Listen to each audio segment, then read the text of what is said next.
Правните и физичките лица, како и државата, ќе плаќаат 3 пати поголем данок на имот кон општините за неискористен објект или објект кој не е ставен во функција на развојот.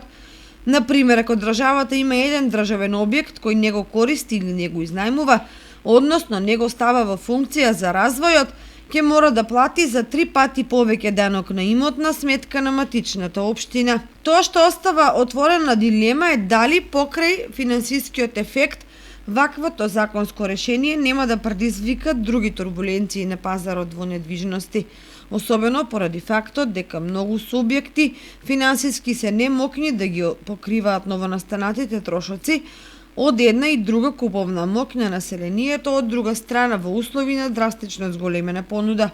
Инаку со цел полнење на државните и општинските буџети, меѓу другите, се подготвуваат законски решенија и за оттуѓување државно земјиште со што ќе се овозможат приходи од 500 до 600 милиони евра.